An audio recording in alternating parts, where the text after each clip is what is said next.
Okay, तो मैंने आप लोगों के सामने फिक्स्ड कैपिटल अकाउंट यानी कि पार्टनर्स कैपिटल के अपन मेथड समझ रहे हैं, फिक्स्ड कैपिटल अकाउंट का एक फॉर्मेट लिख दिया है। फिक्स्ड कैपिटल अकाउंट में दो अलग अलग अकाउंट्स बनते हैं, जैसे मैंने कहा था पार्टनर्स कैपिटल अकाउंट और पार्टनर्स करंट अकाउंट। अब ध्यान से समझना, सबसे पहले पार्टनर्स कैपिटल में क्या क्या आइटम्स आएंगे। बाय बैलेंस बीडी यानी ये वो पैसा होगा जो फर्स्ट टाइम पार्टनर लोगों ने फॉर्म में एंट्री लेते टाइम यानी कि एडमिशन लेते टाइम लगाया होगा, राइट। तो पार्टनर्स जो पैसा लगाएंगे फर्स्ट वो। ओके, मैंने आपको क्या थीम बताई थी, पार्टनर्स कैपिटल में क्या क्या आइटम्स आते हैं, जो भी पैसा पार्टनर लोगों ने फर्म में इन्वेस्ट किया यानी पार्टनर लोगों ने लगाया वो यहां आएगा। बस एक ही चीज माइंड में रखनी है, तो बाय बैलेंस बीडी, फिर बाय कैश एडिशनल कैपिटल, अगर कुछ भी और एडिशनल कैपिटल लगाया पार्टनर लोगों ने तो वो भी पार्टनर लोगों ने इन्वेस्ट किया तो यहां आएगा, यानी कि उससे कैपिटल इंक्रीज हो जाएगा, इसलिए बाय साइड में लिखा बाय कैश और एडिशनल कैपिटल। एंट्री देगी cash account debit to capital, वो इंट्रोड्यूस करने की पहली एंट्री जो 11th क्लास की है। अच्छा, फिर एक टू कैश यानी कैपिटल विड्रॉल की एंट्री आती है। कैपिटल विड्रॉल का मतलब फॉर्म से पैसा निकालना बट पर्सनल यूज के लिए नहीं, आगे फर्दर और कहीं दूसरी जगह इन्वेस्ट करना या कोई अदर यूज के लिए, राइट। तो उसको अपन कहते हैं एज ए कैपिटल विड्रॉल। तो कैपिटल विड्रॉल जब करेगा तो मैंने कहा था इंट्रोड्यूस क्या करने, कैपिटल इंट्रोड्यूस करने की जो एंट्री होती है उसका रिवर्स होगी। तो इंट्रोड्यूस करने की एंट्री क्या होती है, cash account debit to capital, तो उल्टा कर दो, capital account debit to cash. तो इससे पैसा विड्रॉ किया तो एंड में बैलेंस शीट आ जाएगा, राइट। लेट्स से कोई एग्जांपल ले लेते हैं, 10 लाख रुपीज मिस्टर ए ने लगाए, 10 lakh, 2 lakh rupees mid of the year और लगाए, तो टोटल कितने हो गए 12 लाख। फिर साल के बीच में मिड ऑफ द ईयर ही उसने 1 लाख रुपीज विड्रॉ कर ली, तो 12 में से 1 गए, तो फाइनल उसका बैलेंस शीट कितना हो गया, यानी उसने फॉर्म में कितना इन्वेस्ट कर रखा है 11 लाख, यानी उसने इन्वेस्ट जो कर रखा है वो बता दिया। अब फर्म ने इस इन्वेस्टमेंट के बदले उसको कितना रिटर्न दिया, कितना अर्न करके दिया, क्या क्या उसको बेनिफिट्स दिए, वो सब पार्टनर्स करंट में अलग कर दिया इन दोनों, राइट। तो यहां पर बेनिफिट्स, तो अगेन पार्टनर्स करंट में जिससे भी बेनिफिट्स भी बनेंगे, यानी कि कैपिटल का जैसे बैलेंस क्रेडिट होता है वैसे करंट अकाउंट का बैलेंस क्रेडिट होता है नॉर्मली, यानी कि अगर किसी भी आइटम से बैलेंसेस से या इंसेंटिव से अकाउंट बढ़ेगा तो क्रेडिट यानी इस साइड लिखेंगे, नहीं तो डेबिट साइड में लिखने वाले कम होगा। तो जैसे कि सबसे पहला बैलेंस बीडी तो अगर होगा अवेलेबल तो लिख देंगे, नहीं तो ये बैलेंसेस तो पिछले साल कोई करंट अकाउंट का बैलेंस है तो आगे आएगा नेक्स्ट ईयर, ये ओपनिंग बैलेंस आ जाता है। उसके बाद profit and loss appropriation profit, यानी इस साल जो भी आपने प्रॉफिट अर्न किया फॉर्म से, यानी रिटर्न में जो भी आपको प्रॉफिट मिला है, आपने 11 लाख रुपए लगाए तो कुछ तो प्रॉफिट कमा के देगी फॉर्म, तो जो रिटर्न आया तो पहला यहाँ आइटम लिखेंगे, ए का एम का बी में और सी का सी में।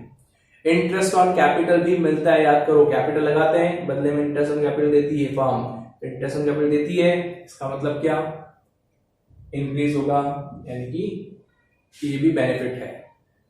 तीसरा बेनिफिट क्या हो सकता है, पार्टनर्स सैलरी, पार्टनर को सैलरी पे की जाती है तो वो भी उनके लिए रिटर्न है, इंसेंटिव है, बेनिफिट्स है, तो ये भी यहां पर आएगा।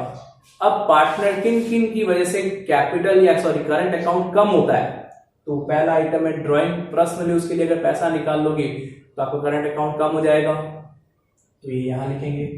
और इंटरेस्ट ऑन ड्राइंग लगने से भी करंट अकाउंट कम होगा, क्योंकि फॉर्म लोगों से ड्राइंग करोगे आप तो बदले में फॉर्म इंटरेस्ट ऑन ड्राइंग लेगी तो करंट अकाउंट में से निकाल लेगी आपका पैसा। आज तक क्या कहते हैं कैपिटल अकाउंट से निकालेगी, लेकिन अगर दोनों अलग अलग बनाए तो करंट अकाउंट से इंटरेस्ट ऑन ड्राइंग किया जाएगा और एंड में बैलेंस सीधी।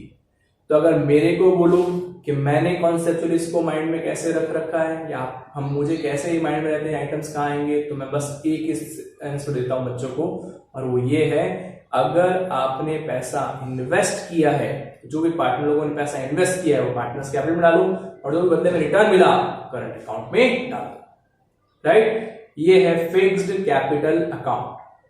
चलो बताओ पार्टनर्स कैपिटल के कितने मेथड्स थे अपने पास में, पहला फिक्स्ड कैपिटल, उसमें कितने अकाउंट बनते हैं, पार्टनर्स कैपिटल और करंट। दूसरा था फ्लक्चुएटिंग कैपिटल अकाउंट, वो कहता है इन दोनों को अलग अलग नहीं करना है, एक ही अकाउंट बनाओ जिसमें इन्वेस्टमेंट भी रखो और रिटर्न भी रखो। यानी कि आपको दो अकाउंट बनाने की रिक्वायरमेंट्स नहीं है, फ्लक्चुएट कर सकते हो। फ्लक्चुएट वर्ड क्यों लिखा गया?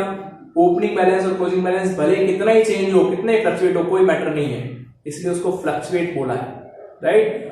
फ्लक्चुएट करने के लिए क्या करना पड़ेगा, या फ्लक्चुएटिंग मेथड में अपन क्या करना पड़ेगा, सिर्फ एक अकाउंट बनाना पड़ेगा, पार्टनर्स कैपिटल अकाउंट। तो उस केस में ये जो करंट अकाउंट के आइटम्स है ना, ये वाले सारे, इनको यहां से उठाएंगे, ध्यान से उठाना, देखो उठा के यहां रख देंगे, और ये आइटम्स यहां से उठा के यहां रख देंगे, और ये मिटा देंगे सारा पार्ट। तो ये कंप्लीट हो गया आपका पार्टनर्स कैपिटल अकाउंट एक ही। तो फ्लक्चुएटिंग में डबल मेहनत नहीं करनी पड़ती है, दो अकाउंट्स नहीं ओपन करने होते हैं, और फिक्स में करनी होती है।